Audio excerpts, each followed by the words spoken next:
Good morning, Karen Lovely here, and you're asking, I'm answering. And what does that mean?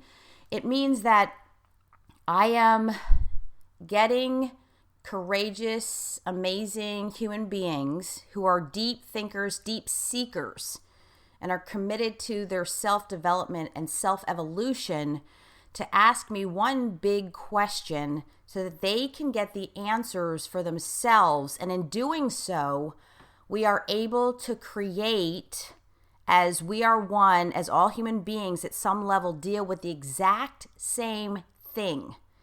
So that means you can get empowered by listening and relating to our stories, our experiences, our breakdowns, our frustrations.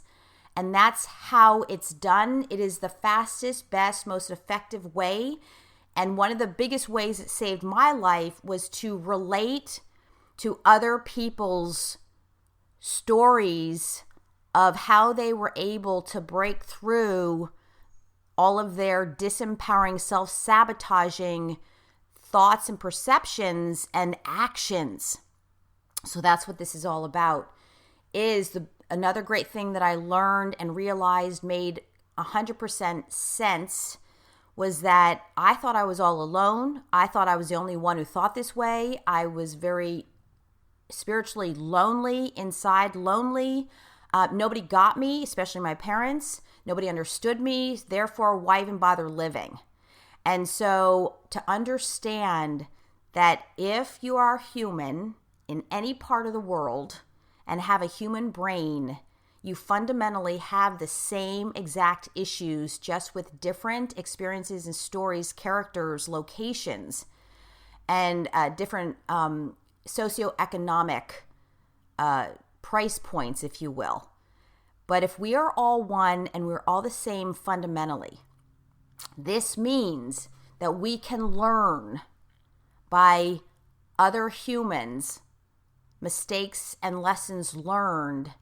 And it also had me feel a sense of being closer and not alone to other humans, and to understand that, wow, it's not just me, it's essentially everyone. Nobody is exempt, is my saying. That it had me feel more connected to myself, to others, to the world, to my life meaning something, and my existence being purposeful.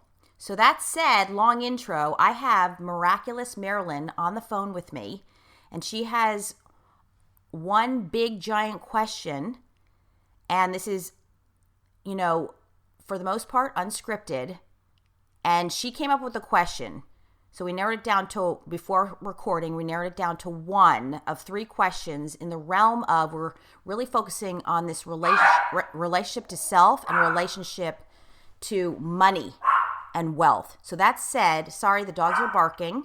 So Marilyn, go ahead and state your question. And so my question is, how do I break through and reverse poverty thinking? So due to past relationship with you and coaching with you, as you said, it's just breaking down the filters, or not just, but it's a matter of breaking down those filters and redirecting my neuronal patterns, which are very strong in the poverty thinking grooves. Yes.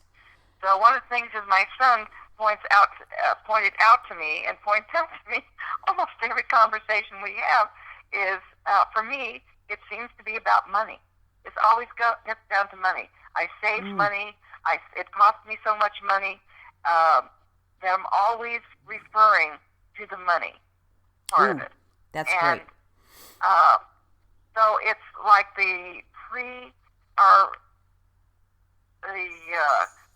just the focus on money. That seems to be my filter. Yes, that you make it all about the money, and exactly. At the same time you're extremely conscious, Yes. of your poverty mentality, that you come from exactly. Less than, and you come from need. And of course, yes. especially in a first world and being in the United States, one of the richest countries overall in the world, we are going to then focus on money because it's an objective reality. It's a thing. So, great question. This is so universal. Even if someone has a lot of money or comes from money like myself, it is a thing. Now, number one strategy is that you have to say it's never, ever, ever about the money. What? Right. Totally counterintuitive. You focus about it being all about the money, and yet it's never, ever about the money from a deep, transformative consciousness, evolutionary standpoint. Right. So then we dig deeper because people are saying, no, I disagree. We need money. No, I'm sorry. I disagree because I've lived it with no money. And so many extraordinary things happened in having no money and having to really fight for not just my life and survival, but for all my horses and animals' lives. So, sorry, not going to buy it. Haha, no pun intended. So let's talk about the reason why we put it on the money. Is because of societal programming and the belief systems that are created in collective consciousness. That's on top of the poverty thinking that we programmed ourselves to have as a child, and especially in utero, is what's happening with our parents, primarily mother. Okay? So the poverty thinking comes from childhood, early childhood. Anywhere from 19 years old and under. Okay? And so that's where we have to target that poverty thinking, but we can't do that so much unless we really understand how we want to use the money and blame the money for not being there, which is a relationship. It's how are we relating to money? So, Marilyn, tell me, especially your son saying, with you, it's about the money. You always put it on the money, so stay open. Again, we're looking for things that you can't see that aren't blatantly conscious to you. Right. So how do you make it all about the money? Just give an example or two, or just one example. Well, so for example, I was talking a couple days ago about attending a conference, and I said, but it cost me half as much. I didn't have to pay the full price. I got to pay 50%. I got a 50% scholarship to attend the conference. And then I did something else, and I joined the gym with my husband, but it didn't cost us any money.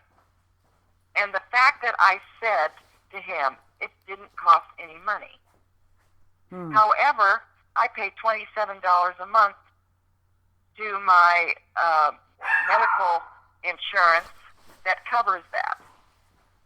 So the fact that I talked about that, and he said to me, he said, great. He said, when you said you joined the gym, he said, I thought in my mind, the next thing she's going to say is how much it cost or didn't cost. So that's just that's what he was looking for. For my commenting on that. Wow. Isn't that interesting? He's not even listening to the whole conversation. He's just waiting for you to point out the money issue. How much it cost or how much it didn't cost. Exactly. So let's dig deeper. When you do make it all about the money, what are you really saying? I'm really justifying doing it. Right? Good? Yeah, there's a justification underneath it all. And the justification is, I can do it with no guilt because it didn't cost any money. And it's like, if it didn't cost any money, then it's okay if I do it. Because I shouldn't cost any money. Yeah. Because you're not worth it. I don't deserve. Right. I'm not worth it, right? Mm-hmm. And then, eerily, unconsciously, the exact opposite is true as well. What if it costs too much money or money at all? Then what? What are you really saying? Then I'm not worth it. It doesn't matter. I'm not worth it. So it doesn't matter if it costs something or if it doesn't. I'm not worth it. And it's still justifying something, isn't it? Yeah. You're justifying you're not worth it. Existence. Yes. Say that again. Mm-hmm. I'm justifying, let's see, I forgot what I said. Your existence. I'm justifying my existence. I'm justifying my existence. Okay, wait a second. You're justifying what about your existence? Well, I'm justifying that I cost money. That it costs money for food, that it costs money for lodging, that it costs money for the ice cream cone. Mm-hmm. Yeah, so if it costs you money and you don't have the money to pay for it, you're really saying what? That then I'm not worth it. Yeah, you keep circling back to you're not worth it, you don't deserve it, you're not good enough. Yeah, I'm not good enough. Now, there's something really weird about the whole thing. Because it's like what I call an almost justifiable excuse. So something that you want, you don't have the money. Mm-hmm. So then you don't do it, and it feeds right back into you're not worth it. Right. So underneath it, you're just really proving that you're not worth investing into yourself. Right, exactly, over and over. Yes, and instead of facing that pain and healing that, we then make it about the money. We blame someone or something else. Yeah, I'm blaming the money. Yeah. Let's dig a little deeper. You're blaming money for what? For my feelings. I'm blaming money for my feelings. Okay, good. My insecurities. Keep going. Okay, so I'm blaming money for my insecurities, for my feelings. Right, and what do you mean by that? If I had money, I wouldn't. If I had money, I wouldn't feel this way, which isn't true at all, because people have billions of dollars feel the same way. Exactly. Yeah. And it's like I do. It's like, while I know that, I don't get it. Right. We make money the panacea. Yeah. It's so easy to blame someone or something else. This just happens to be a money conversation.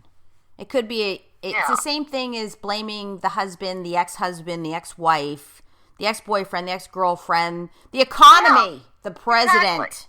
Exactly. Oh my God. Yeah, The city council, the community, the homeowners association board. Right? Yeah, exactly. My God. Exactly. The horses. Right? That one's, I love pulling out that card. Oh, yeah, and then, for you. Well, if you didn't have those horses, you'd really have a lot of money. Yeah, exactly. Or if I didn't have to go pick up their giant poo-poo, I'd have more time to focus on my smart app content, right? Yeah, exactly. It's like, exactly. Or the dog's barking in the background. Really? I mean, they know I'm recording a podcast. Quiet on the set, people. Right? Yeah, exactly. God, now I got to, and, I will not, this is raw, real, relatable. Real, raw, relatable. Those are my hashtags. And we're going to record with the dogs in the background because that's just my life. Yeah. But to blame someone or something, this is when people have the biggest, almost justifiable excuse not to prove themselves worthy and important. Yeah. And it's a lie. Total lie. It's a lie. Over and Everything over. that follows, everything that follows the because is just BS. Exactly. Right? And yet, we still must deal with the reality of the bank account numbers. That's where it's very tricky and precarious, dubious, mysterious. But here's something that I just get right now. I have options. I have options. If I were not feeling, if I were not blaming the money, I could call somebody I owe money to and make arrangements.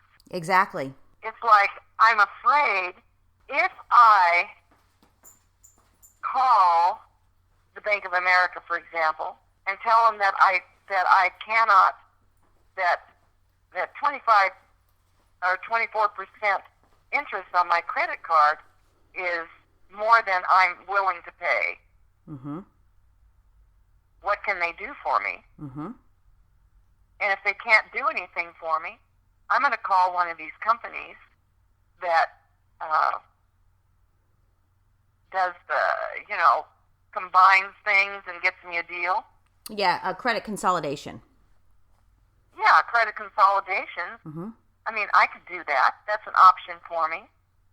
But it's like that would, that I have this mentality that I would appear as somebody who can't pay my bills. Yes. And that's... Yeah, so it's so that it would just prove that I'm not worthy. And if I wasn't attached to using money to show that I'm worthy, and that's really all it is I'm attached to using money to show that I'm worthy, and at the same time to use it to prove that I'm not. Yeah. I mean, it really is a catch-22. Well, you talked about catch-22. It really is a catch-22. Exactly. See, that insight alone is transformative. Yeah, it really is. Yeah. Yeah. To see that we're basing our worth, our inner worth, and our existence, and our life having grand meaning before death. We base that on money, on our dollar amount. Now, just to be crystal clear, I'm not saying don't have money. No, get rid of the attachment that money has anything to do with self-worth, self-love, self-deserving, self-respect, self-honor. That is the myth. That is the diabolical ways of the subconscious mind not automatically knowing the difference between what is real and factual versus what is imaginary or perceived. Yeah. And that's what we do to ourselves. And nobody knows better than me. Before my sister died, the only thing I was worried about is getting my FICO score from 782 and 769, because there's 3 FICO scores, up to 800 and 850. That was my biggest concern. Yeah.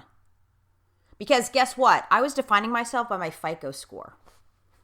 And ironically, a couple of ironies. Ironically, I've talked to Experian in the customer service. They said, do you know the people that are the worst customers to deal with are the ones who have scores closest to 850? Ah! My God, that was me. Why don't I not have a perfect score? Because that's a recovering perfectionist who needs to prove that we're perfect, because underneath it all, we feel so imperfect, so unworthy. Yeah. And my word is loser. Yeah. Interesting, right? Yeah. Right.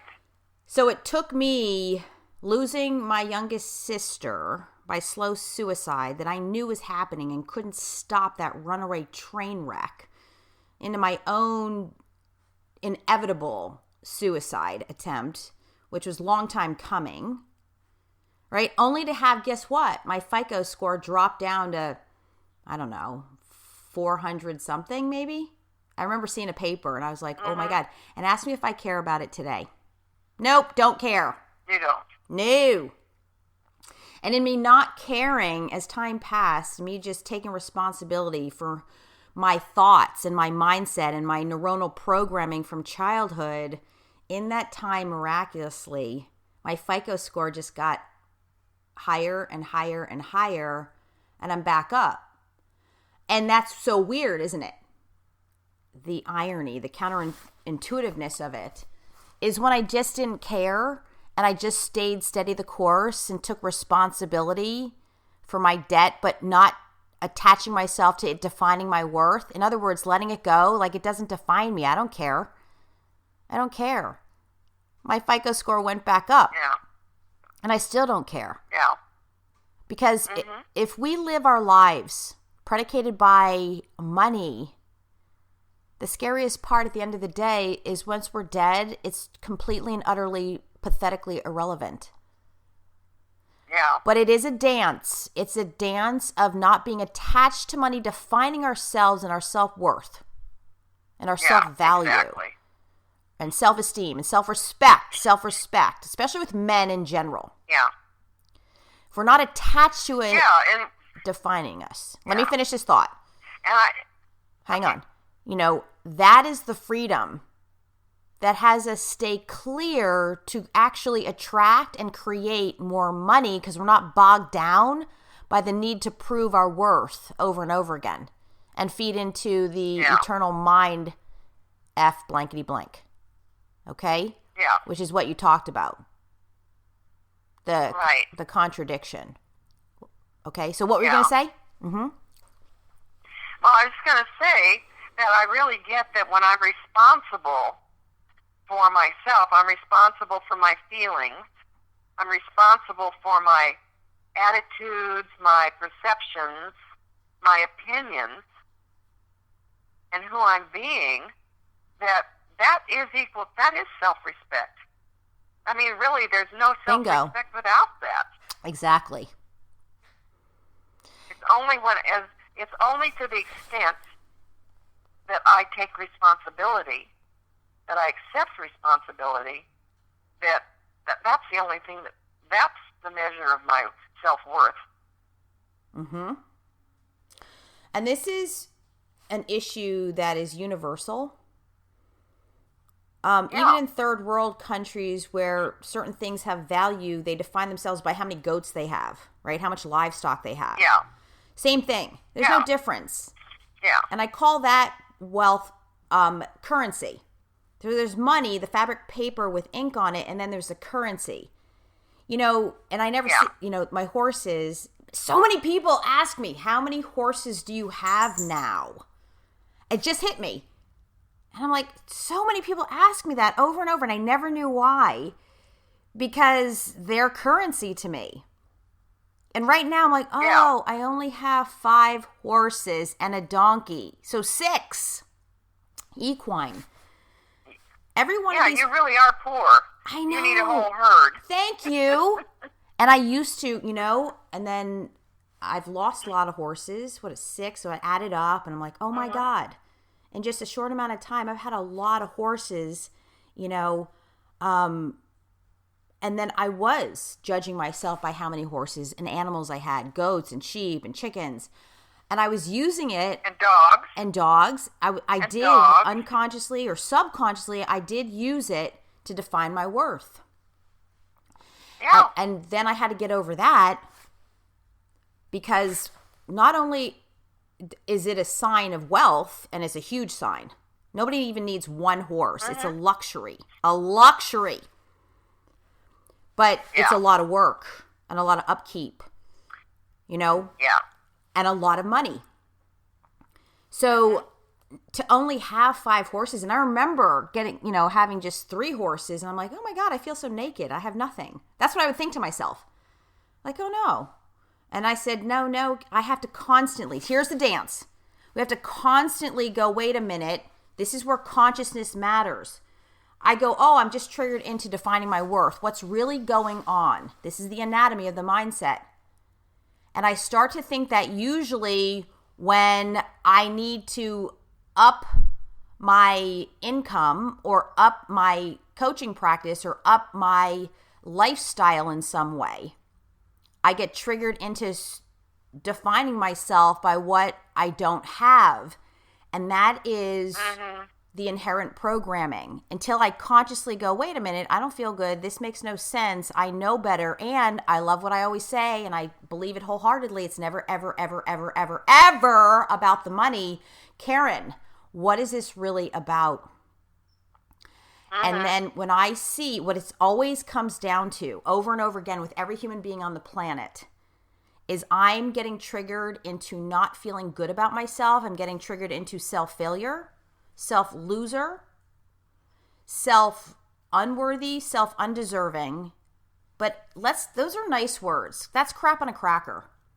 I'm back to the poverty thinking of I'm nothing. I'm a loser.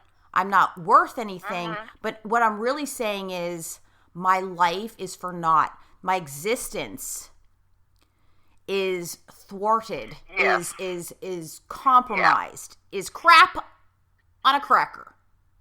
That's what it comes down to. And it's really the self-hatred. Yeah, and I can hear you saying, I just want one more animal. I want one more horse. I totally get that, what you're saying. If I just had another horse. And so for me, here I am just going to just make it through by the skin of my teeth this month. And what is it? It's only the 9th. And I'm already thinking, I can't wait till the 1st of March for my next paycheck. Yeah. And I'm thinking, how can I get to this bead sale? For you, it's horses. For me, it's beads. How can I get to this big bead sale down in San Diego where I got an email that it's 50% off? After the first $100, I get 50% off. I don't even have to stay the night. I could just drive down there. I could drive down there, spend $1,000, which I don't have, and drive back and just really feel good about myself because I've got another bag of beads, and you can really get that. Exactly. I love it. Yeah. And that's how you define yourself. It. Yeah. What's the breakthrough insight right now? That's right. Well, that I have like, $150,000 worth of beads in my deal. Yep. Which I haven't done anything with in like at least 2 months. And all I can think about is driving down to San Diego, spending $1,000, and because I'm saving, I'm really getting $2,000 worth of beads and bring them back. Do you hear the absurdity in that? Yeah. No, do you hear it? I hear it all day long. I hear it. Yeah. You get it. I totally get it. Hear it. I Genius. Can hear it. Brilliant. I can hear it. Boom. And I'm not driving to San Diego. But I actually, for two weekends on the 26th and this weekend, I actually considered driving down there to do it. Right. So I want to talk about this self-sabotaging thing. On the surface, it's easier to get the beads and have a quick fix. This is an addiction. Exactly. This is an addictive cycle hardwired into the brain. Yes. Okay? As an all or nothing phenomenon. Yes. You're addicted to beads, right? And so, but it costs you. Your addiction costs you. And hang on. Exactly. We'll talk about that in a moment. But my addiction to horses has cost me a lot. Yeah. Not just the anguish. And then it fed right into, oh no, this horse needs this medical bill and that medical bill, and I need more extra expendable cash. My tractor tire is flat, and oh no, my truck is broken, or, something. Oh, the fence needs to be fixed, which is the case right now. It actually adds more stress because my addiction, it might as well be a hardcore drug, right? It's the same thing. Yeah, exactly. It's wired in the brain the same. And so, but it costs me So now I'm stressed out. I'm not even enjoying the horse. That's the crazy part. I'm not enjoying life. Yeah. I'm stressed out. Yeah. And I'm resentful. And then I immediately go into fear. Fight, flight, freeze. Okay, so now I'm fighting and I'm fleeing. I'm not even dealing. Like you said, you're not even looking at the beads or doing it in a couple months. So big whoop-de-doo. But here's what it really stops us from. Our real dreams. Our truest, purest, soul-based dreams. And so I saw how much money and time, it was not just the money, it's the time to take care of 11 horses, right? Even though I have a full-time ranch family, I am the owner, I'm the mommy, I'm the one who knows better than anybody how to care for my horses and wrap their legs and their tails and this and that, right? It was robbing me of joy and also robbing me of what I really want right now is the smart app. Why? Not to prove I'm great because I have a freaking smart app, is because it feeds into me fulfilling a purpose to help people who can't afford to hire me privately or don't even want to, and they can afford me. They're not there yet. Yeah. I have a lot of those people. Yeah. They'll talk to me. They're just not ready to own their genius. That's okay. Right? Yeah. At a lower cost point, I can really fulfill upon my purpose. And whether anybody buys it or not is irrelevant. I'm really sticking to my passion, my soul-based divine calling, mission and purpose of getting my experiences and content out there to help someone else who may be battling with depression, suicidal tendencies, right? Eating disorders, self-hatred. That's my whole jam, self-hatred. And so that's why I do it. And I can't take care of 10 horses, 11 horses, 8 horses with joy and peace. So I have to make a hard choice. No more horses for right now. Get the smart app up and running. Okay? And then go ahead. Have at it. That's what people aren't willing to do. That's what you're not willing to do. Be that responsible and accountable. And so that means you miss out on the things that you really love. So that means for me, if I'm not investing into myself and my self-development and learning about me and being powerful, keeping my vibrational frequency, the radio frequency from brain to brain at its highest at all times, I am raping myself of the most powerful genius, superhuman, supernatural, magical powers. And I'm not willing to let that go. So at all costs, I'm willing to invest. At all costs, I'm willing to really risk my finances. I'm not saying this is for everybody, but it is for me, and it's worked over and over again. Here's what's worked. Me believing that it will always work out better than I ever could have imagined if I stay true to reinvesting everything into me understanding myself and believing in the universe, in God, godliness, goddessness, and that's what will do it. You see, this is what people don't understand. That law of attraction, but I call it the principles of magnetism. Those are my words. Is then I lose my magic touch. I lose the ability to function in unbelievable, astronomical magic. And I mean magic. And so in the time that I made, for example, just recently, in the time that I made the hard choice, no horses, 5 horses, 5 Marilyn, you understand this? 5 beads to you came by one after another, and they just got better and better. And I said, no. The last one that came by was so gorgeous. I even test rode that horse. Beautiful Arabian. But it didn't work out because the owner wanted a lease, and I don't want a lease. I don't have time for a lease. Either, give me the horse or not, because that's how I roll. And so it didn't work out, and I said, thank you, I'm going to wait. I'm going to pass. I'm going to pass. I'm going to pass. And I did, for a New York minute, think, oh, did I make a mistake? And lo and behold, I kid you not, and me sacrificing, not going for the instant gratification and the drug fix, the drug high of another drug horse, I let them go, and stayed true to my course, my purpose, my passion. And then out of the blue, when I least expected it, my horse trainer, horseshoer friend said, I have a horse. Do you want it? I trusted him. And in the night, while I was sick, he delivered it. And I woke up like Christmas morning and walked out, and it's the most gorgeous, stunning horse I've ever seen. It was way better than all 5 horses put together. And it hit all my criteria. Number 1, the breed. I've been wanting that horse for years, and I forgot. This is how it always happens.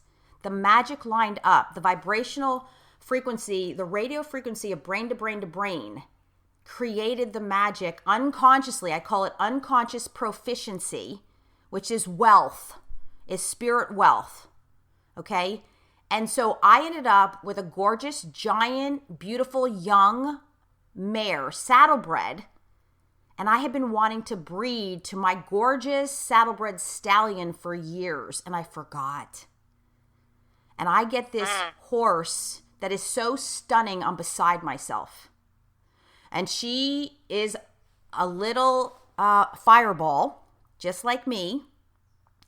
And I see her out there, and I thought, oh my gosh, this is a lot of time and energy. But I kept trusting, and she is getting better and better over time, although it's a lot of work, and it was painful to think that I have to really get this horse in order. But every day that passes by and I see her, I think this is unbelievable. I can't even believe I have this stunning horse. And she's so obviously stunning that even the person who doesn't know horses can see how gorgeous she is. So that said, that's what happens over and over and over again that people, humans, miss out on because you're so attached to money, right? So attached to something outside of yourself, someone or something outside of yourself to fix your life. For you, it's money. For the instant gratification, feeding into your addiction of unworthiness, and then you get what you get. But the worst part, this is where I call it the pain principle. The worst part, Marilyn, is you do not feed into the highest, best vibrational frequency, which is all about Think and Grow Rich. Napoleon Hill, he talks about it over and over and over again that a lot of people miss out on. The telepathy. He talks about telepathy and the sixth sense, the inexplicable. He uses the word magic. I love that. And he uses infinite intelligence. You miss out on all of that. And that's the cost to you. Meanwhile, people like me, right, who are willing to not be in the addiction cycle, because that's way more painful. Maybe it's just not painful enough for you, Marilyn, but way more painful. But I would not have this gorgeous horse if I did not let it go and stay unattached to the phenomenon. Because I know that for a fact, because that horse came by one other time. He said, oh, I know somebody who's getting rid of this horse, and he got it all mixed up, and he thought it was a gelding and not a mare, and blah, blah, blah. And then I even spoke to her. No, she texted. She wouldn't even get on the phone with me, and she said, no, I'm not ready to give her up. I said, fine, it's not meant to be. Let's let it go. He's like, oh, and he is very picky. He's a horse trainer. He knows his horses. So there was part of me going, oh, no. And then I said, no, Karen, consciousness, everything I've trained for, all the experiences that I know have worked over and over and over again. I said, you got to let it go. And you don't have time anyway for this horse. It's not even about the money. You don't have the time. So let it go and get on your, your highest best horse of your smart app and keep making the sacrifices, the hard choices, the discipline, the motivation, while being present, enjoying the journey. Stay on the smart app and your purpose and your divine calling. Okay. I did go, ugh, but I got over it fast because I had to keep remembering the cost to me. Do you understand? Yeah. And so boom, it's when we least expect it. I've done it over and over and over again that she shows up. And yesterday I took time out to get her beautiful mane, had all these knots in it, and I had to like groom her, like at the beauty parlor. I had my Barbie horse, my real life Barbie horse that I get to spend time on. And she's so gorgeous. Yeah. She's giant. And here's the best part is I get to breed her to my stallion. I wanted a baby. I need to have another him. My lifetime, I get to do that now. And yet here's the weird part. The dream is coming true from years ago. And I didn't even expect it. So that's where you watch out for what you wish for. So I ended up getting my drug way better without the addiction cycle. How do you like that, Marilyn? That's fabulous. Yes. Now, let's talk about what I'm willing to invest in and what I'm willing not to invest in. Before, I used to invest outside of myself into things that I didn't even quite understand, that I thought would be the quick fix that would bring me the money or the prestige, the respect, okay? And it never worked. And so now I just continue to invest into my mind, my infinite intelligence, my ability to stay clear in my head, to keep the highest vibrational frequency and energy, to create magic over and over again. And I'm willing to invest in that, willing to go into debt, so to speak, and work it all out to maintain and sustain the magic. But that's just me. Again, it's not for everybody. As a matter of fact, it's for very few people. But what is for everybody is weighing the cost of peace of mind and heart versus the superficiality and the addiction aspect, which you're getting, Marilyn, that you said, no, I'm not going for the beads. And when you tell me something like that, you don't need beads. I don't need horses. No, I don't. No, I don't. I don't need horses. I don't need one more don't. animal. Mm-hmm. No, it would just make me feel good. It's like they used to say years ago that it was like if I go out and buy a hat, I'll feel good. Yep. I don't feel very good. I'm going to go out and buy a hat. Right. I used to hear people say that. Right, they used to buy hats. Yes, so. But then you look like the craziest person when you're like, oh, I don't have enough money for either coaching or the things that you really want to do that reinvest into yourself. And we're back on the insanity wheel of no wonder you don't have the self-worth that you'd like to. Because you're going for instant gratification and not long-term satisfaction. And then again, that's what we do to ourselves. Right. And the way to get through it, to make the hard investments of time and money and energy is to stay in that even when it looks dark. Because it's inevitable that the light comes through again. Like a new day, a new dawn. But that's where people fail. I failed over and over to go, oh no, I'm not doing that anymore. No way. Is training my brain to be able to, weather the storm. Dance in the rain. Go into more debt to be debt free. Again, not for everybody. You just have to weigh the pain principle. Which is more painful? What's more painful for me is I'm not willing to compromise my self-worth. I'm not willing to compromise my sense of self and my magical powers. I'm not willing to do it. I might as well be dead. Yeah.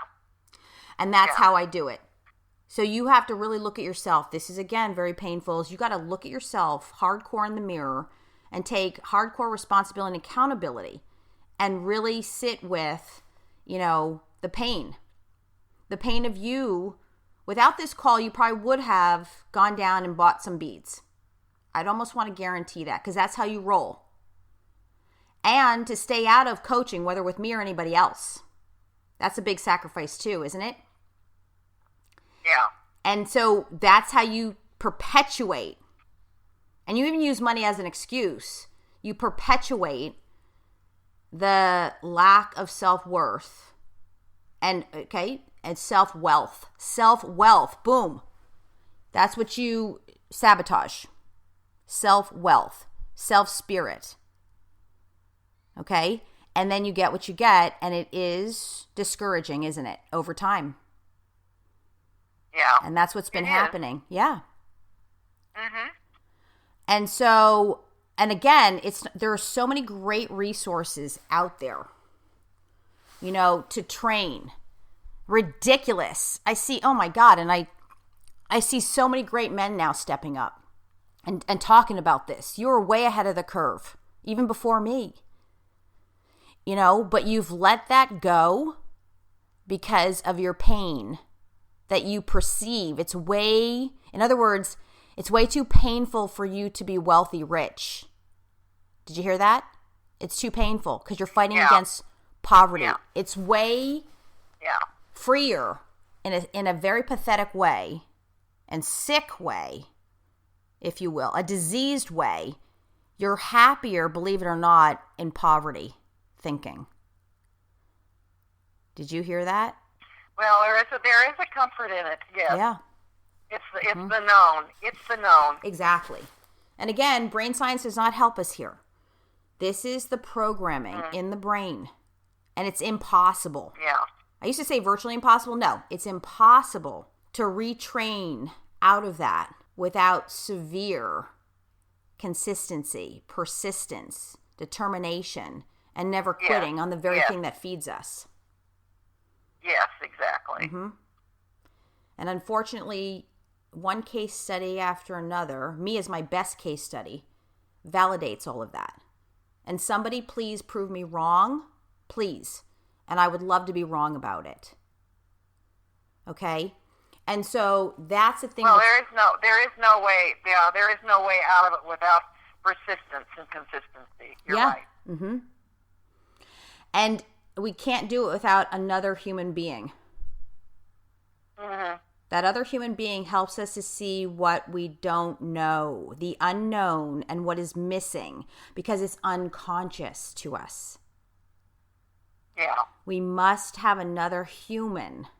So for all you animal lovers like me, the dog's not going to cut it. The horse is not going to cut it. Right? No, it's not. Right? Yeah. The beads aren't going to cut it. Whatever your addiction is, and I believe every human being on the planet has an addiction. At least 3, not even just 1. And we have to have an addiction to make it through. Exactly. That's one of our strategies. Exactly. Our various addictions are our strategies. Brilliant. Excellent. I love that. Yes. So we want to make sure that those addictions are the most self-serving, okay, and most self-sacred, taken from sacrifice, all right, and nobody's exempt. So the highest best consciousness is to always evaluate the pain, and you have to look forward here. This is how I did it, is I said, okay, wait a minute. If I eat this whole chocolate cake with the chocolate icing, how will I feel the next day? And for the next 3 days? Ugh.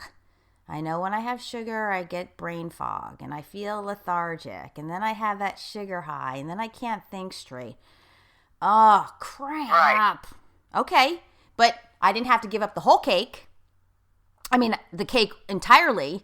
It's like, all right, why don't you just have 3 bites of the cake?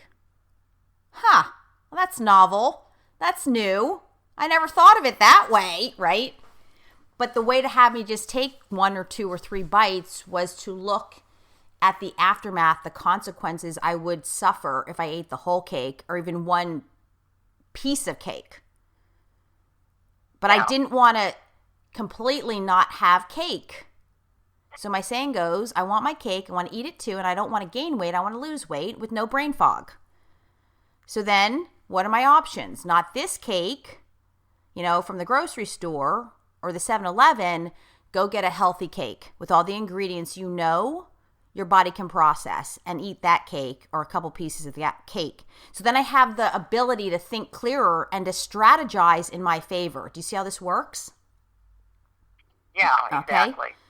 And to understand, for as long as we go for the quick fix, the quick high, just know the price you're paying, Marilyn, is feeding right back in to the very place you can't stand. Yeah, exactly. In your beingness and in your circumstances. So what other costs can you see doing it your way?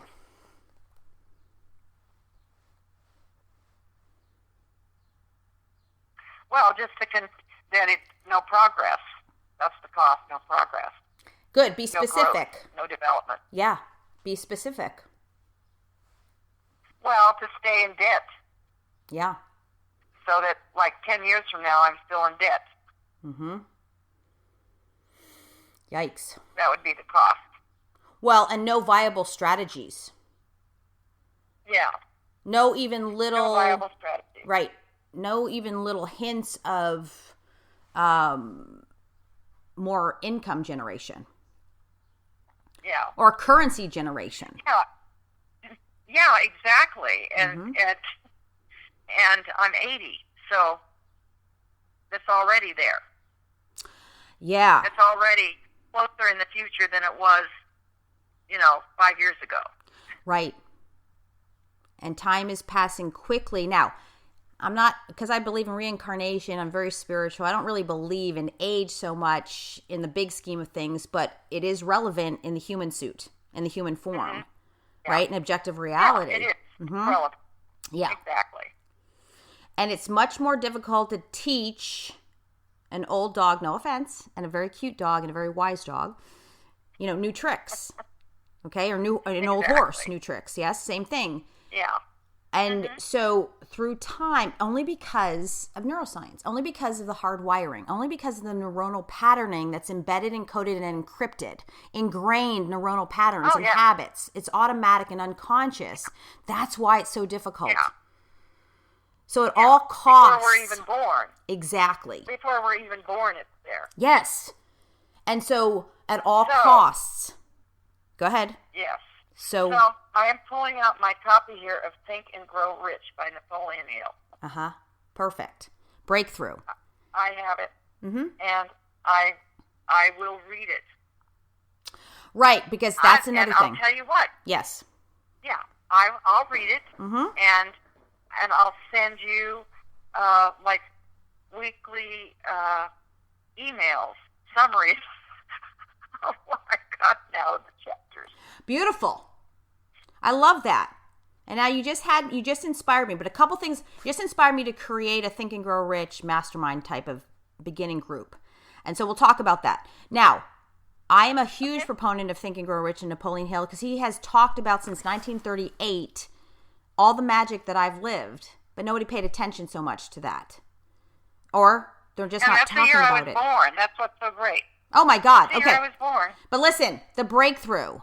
I had asked you before we started recording, just to get a quick background, what have you done to face your money? And you basically have been reading the books that had you pretend to face the money. Isn't that interesting? You told me Louise Hay, always great. You told me Abraham Hicks, always great. But they are not talking directly about fabric paper with ink on it in a big, profound, deep way. And now, after this conversation, the effortlessness, I had no idea, because you've never told me, and I've known you for years, and we were in formal coaching for years, except when you got out of it, you used money as an excuse, just to say, because it's never ever about the money. It was really because you weren't ready to get the next level of self-worth. Could we say that was more like it? Why you just took a time out? Yeah. Because you're not completely out. Otherwise, you wouldn't even be on this podcast right now. But never in all that time did I even know that you own the book Think and Grow Rich. And now out of the blue... I not only own it, but I've read it before. Okay. Never did you ever bring it up. Isn't that interesting? But right now, because of all the insights and you connecting dots looking backwards, yes? You effortlessly said, here's the Think and Grow Rich book. Is that correct? And you're going to read it again. That's how we know this works. The breakthroughs, the clarity leads us to effortless action. Effortless action. And I specifically asked you, what actions have you been taking since you've been out of formal coaching and you didn't have anything rock solid to validate that you were facing the most painful stuff? And I knew that would happen because that's what we do. As human beings, we just stay in what is family familiar, what we have known, and what is most comfortable. But thanks to this podcast, I'm going to say it, you had a massive breakthrough, didn't you, to take effortless action? Yeah, I did.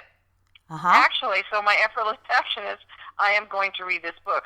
Although last week I read a book that was entitled From Bounce Checks to Private Jets. Ooh. I did read that last week. Okay. You didn't mention that one. Isn't that interesting? But very good. No. But that was last week. Right? Yes. And I had just started reading a book called The Alchemist. Okay. Again, that one isn't specifically about money. Yes. And then you did go on to my website for the first time in all these years, right? And listen to some of my podcasts. That's a breakthrough there. Yeah. And I know we had this time scheduled for a podcast. We had no topic. We had the money relationship overall, but no specific question. Mm-hmm. So I know in preparation, you did, knowing that we had something set. Do you see this? We had a call set. You knew it was in the guise of coaching. And that had you prepare in some way subconsciously. Isn't that true? You have been yes. That's why the accountability and having a coach or team of coaches is somebody, whether they're paid or not, right? A circle of like-minded, like-souled, like-hearted humans is so imperative. Yes? So congratulations. Marilyn, congratulations. To read Think and Grow Rich, yes. And then stay in that conversation, and you have to build your chops, so to speak, in terms of facing the thing you resist most. And it's the money, but it's never ever about the money. It's being responsible for your own self-worth with or without money, but also, you ready? Being responsible to do the work, make the sacrifices, have the endurance and persistence, and be consistent to start generating more money with the least amount of effort. That is exactly. That is too good to be true. And that's what has been stopping you, the resistance to be that responsible and the resistance to learn new things in order to have it. Oh, and the resistance to be willing to fail, which is a perception anyway, right? You have not wanted to fail because it was tied to you feeling like a failure and undeserving and unworthy. So do you see the madness here? Yeah. Crazy. Okay, so let's wrap it up. Go ahead and tell me the before, where you were, what you got, and how you're feeling. So we got on the call. Okay, so one of the things that really... I looked at breaking down the filters to redirect neuronal patterns and break through a reverse poverty thinking. So what I got out of it is I'm justifying that I'm saying I don't have the money because, and then all the reasons after that are BS. Yeah. And so, and I really got reconnected with getting that I'm responsible for my feelings. So that's it. I mean, that's the thing, is I let my feelings of inadequacy determine who I am.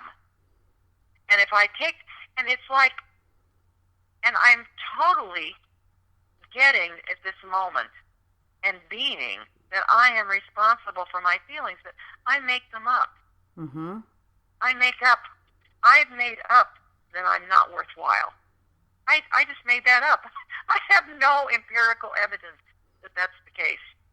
Right. Not at all. And the contrary is true. You are so Yeah. far from that at 80 years old with a master's degree in education, right? Still working, still teaching, still making a difference, still engaging in your transformational growth and showing up Yes. for conversations like Yeah. this and taking responsibility at least Yeah. at this level.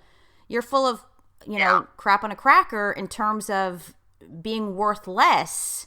You are so Yes, high, exactly. on the Richter scale, so to speak, of great, of worthy. Yeah. Mm-hmm. And making a difference for new teachers. Exactly. I mean, bringing every time I do a long-term sub, I introduce strategies that are tried and true that have been thrown out Right. because of technology or whatever. Mm-hmm. The thing is that when you're teaching a child to read, a machine is not going to teach them to read. Only another person can do that. Right. So it's like with coaching. Right. Exactly. It takes one-on-one.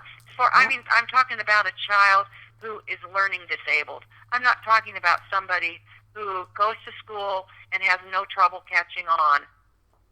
Which is rare the regular anyway. Stuff. But here's the thing. Technology won't help people feel good inherently in beingness. That's the thing. Yeah. That's my story, and I'm sticking to it. Okay, so the biggest, best point for you, right, is you're off track going back to what's comfortable, as opposed to, I'm going to tell you, it takes you the willingness over and over again, the willingness to be challenged and learn new things consistently. And that's what will do it. There's the answer, people. Yeah. Now that you can integrate that answer, Yeah. whatever it takes, we have to be and do opposite. Okay? Mm-hmm.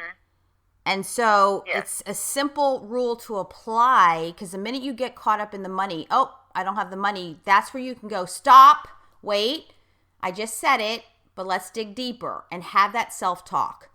Talk yourself off the ledge. Okay, wait a minute. It's never about the money. What is it really about? And I'm giving you the answers. You don't want to face the pain.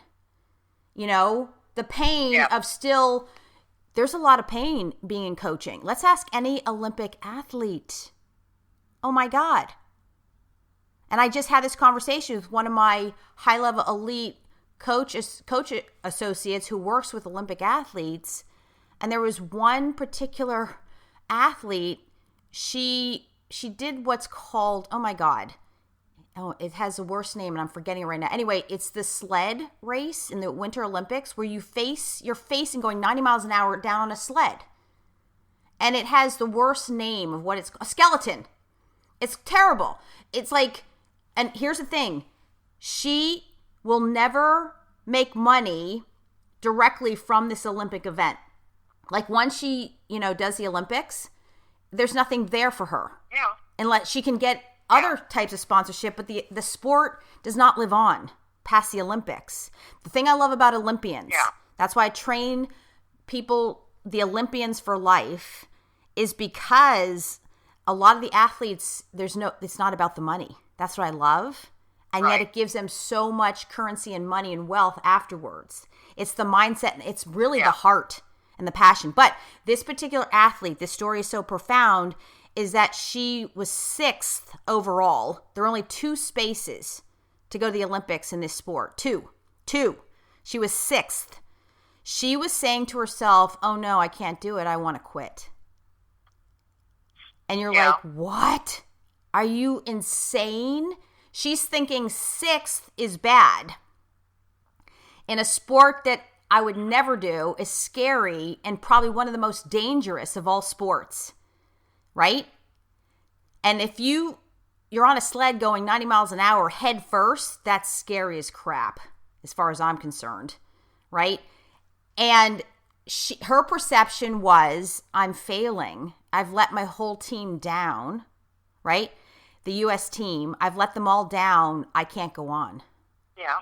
And the rest of us are going, oh my God, You qualified 6th overall. You're even alive to even do that sport, and you have no fear. You're my idol. You're amazing. And she doesn't have the money. She had to get scholarships to continue to do the sport. So so she had a scholarship for the military that helps support the athletes. And then the Olympic Committee, guess what? They don't support this sport. She has to come up with alternate ways. If she had let the money get in the way, Marilyn, she could never own the training, the practice, and placing 6th. And what else could be on the other side of that? Do you understand? Yeah. She's hardwiring herself, not just for Olympic sports, but for a life, an extraordinary life, a radically extraordinary life. Yeah. That's what we miss out on. Does that make sense? Yeah. She wanted to quit, and I know that feeling. And that's you. That's me. Do you understand? That's everyone that's listening, or nobody who's listening. We'll go through the exact same thing at our level of quitting, because it's triggering. We don't deserve it. And we're going to not just disappoint ourselves, disappoint others. Do you see this? Yeah. It always comes down to the same thing. Yes? And if you can shortcut it and remember that you're just feeding into unworthiness, undeserving, and poverty thinking, you can wake yourself up and go, wait a second, no. Because it's happening anyway. Yeah. This is a last point that's imperative that you get and you're reminded of, is that all along the way, the thing you think you're avoiding, the discomfort, the discouragement, yes, the pain, the poverty, Yeah. you're actually feeling all of that all along the way anyway. Yeah. You're feeling poor the whole time. You're feeling poor. Yes. Yes. Yes. Okay, you just got it. Feeling poor. Yeah. You're feeling Exactly. poor about the beads, going down and saving 50%, and then feeding right back into being poorer by spending $1,000 you don't even have.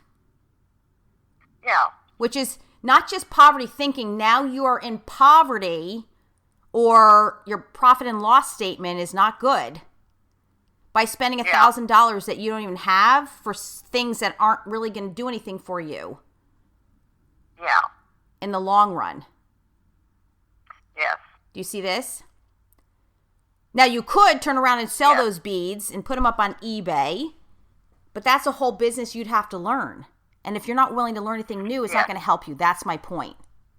Right. Right? Exactly. Mm-hmm. Yep. Okay, so you got that. Now you're excited to read Think and Grow Rich. Yes. And then how are you feeling about poverty, your poverty mindset right now? Well, what I'm feeling right now is that I am responsible for it. Yeah. I'm responsible for my poverty thinking. Brilliant. There you go. Yeah, that's it. Uh-huh. That I am totally responsible for poverty thinking. That it's not my dad's fault. It's not my upbringing's fault. Mm-hmm. It's not their fault. And it's not money's fault, is it? No, it's not money's fault. So how you It's feel? not even my programming's fault. Right. It's nobody's fault. And how are you feeling right now? Nobody's fault. Yeah. It's just what's so. And then how are you feeling about this relationship using money as an excuse? How's that right now for you? Well, it isn't an excuse. You know, because if I use that as an excuse, then I'm not taking responsibility. Bingo. Excellent. So there's no room for excuses if I take responsibility. Yes. And can you also see that it was never about the money here? Oh yeah, I totally see that. And just tell me, how do you see It's not that? about the money. Right. From your point of view, what does that mean to you? Well, what that means to me is that as long as I'm responsible for how I'm thinking Mm-hmm. and what I'm feeling, that's got nothing to do with the money. It has to do with what I'm thinking that I'm making up about it. Yeah, your perceptions. It's not about the money. Yes. Yeah, Right. Yeah, I'm responsible for my perception. Genius. Okay, there you go. We've arrived. I want to thank you so much for being on this podcast, asking the questions that I'm willing to answer to help others through us. Mm-hmm. You are absolutely intoxicatingly inspiring for every human being. Thank you. And would you like to do this again at some point? Yeah, that'd be great. Okay, wonderful.